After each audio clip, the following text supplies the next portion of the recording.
kadalanan sa syudad nagsilbing saksi sa inadlaw-adlaw nga pagpanikay-sikay sa mga drivers, trabahante o yanong subuanon. Apan sa milabay nga mga buwan, ang maong mga dan nagdala na og kahadlok sa mga pedestrian ug motorista tungod sa walag tuo nga mga aksidente. Kauban, luwas pa ba alang ninyo ang kadalanan? Sa unang bahin sa 2026, natala na sa dakpayan sa Sugbo ang daghang aksidente sa kadalanan. Apila niini ang pipila nga miresulta sa kamatayon. Sama na lang sa batan-ong businessman nga si Kingston Cheng nga nabiktima sa hit and run sa Banilad ni atong Pebrero. Nasundan kini sa aksidente nga mikala sa kinabuhi sa mechanical engineering student sa USC nga si Nicole Quek. Og sa bag-o lang nga kaso sa 14 anyos nga nabanggaan sa Modern Public Utility Jeepney karong Mayo. Base sa datos sa Cebu City Transportation Office o CCTO, padayon ang pagsaka sa mga kaso sa mga road-related incidents sa miaging mga bulan. Labing daghang aksidente nga natala sa buhatan sud lang sa usa ka adlaw mao ang 52 ka insidente ni atong Enero 12. 55 ka insidente ni atong Pebrero 9.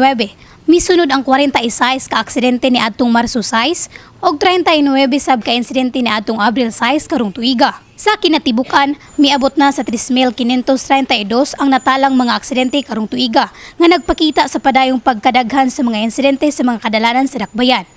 Disiplina ug pagsunod sa mga traffic rules maong nakitang solusyon sa pipila ka mga subuanon paglikay sa mga aksidente.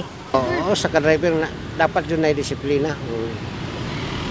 Kay naadyo tanang disgrasya kay tungod sa kadaghang sakyanan. Actually karon nga sitwasyon kinahanglan igong pag-amping yun may tungod sa atong dagan sa panahon. Ang uban kita nag-amping ta pero ang uban wala nag-amping.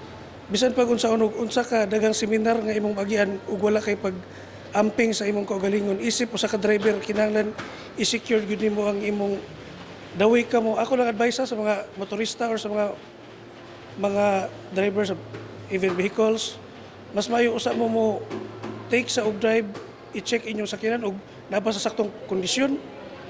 Ikaw nga nag-drive, wala ba kagi kapoy, wala kagi duka para po na sa imong pag maneuver sa imong sakyanan nga safety gyud. Wala gingon safety first gyud na pirmi. Samtang ang traffic enforcer nga sinulito ilanan dunay pahimangno sa katawhan ilabi na sa mga motorista. Ako lang gi-advise na ng mga motorista, amping lang gyud at kanunay. Safety ang atong pagbiyahe. Nga dili lang kita ingon nga magkyat-kyat as dan kay labi na ka ng mga motor, duha ra gyud ka buok ligid. Sumudagan ra gyud natong motor. At mudagan ra gyud barog lang natong motor ug mudagan. Di na press for wheels nga bisag magpundo magbarog. So safety lang kita sa atong pagbiyahe sa kadalanan. Sumala ni Cebu City Mayor Nestor Archival ni adtong Mayo 4, adunay tigom nga ipahigayon ang Traffic Management Coordination Council aron hisgutan ang dugang trainings, koordinasyon sa mga ahensya ug pagpalig-on sa mga sistemang ipatuman ilabi na sa traffic enforcement ug public safety.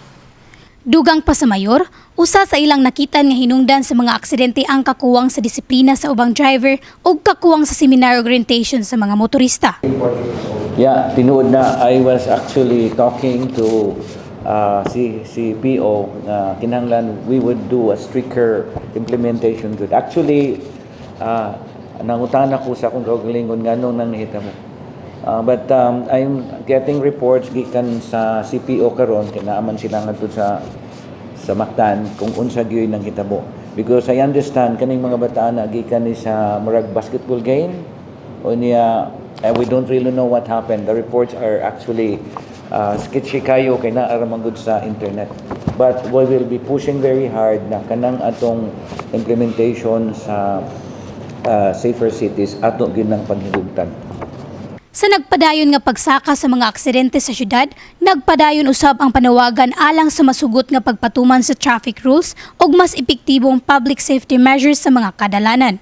Kini si Rogelyn Morales, City YouTuber Intern, alang sa MyTV, Cebu.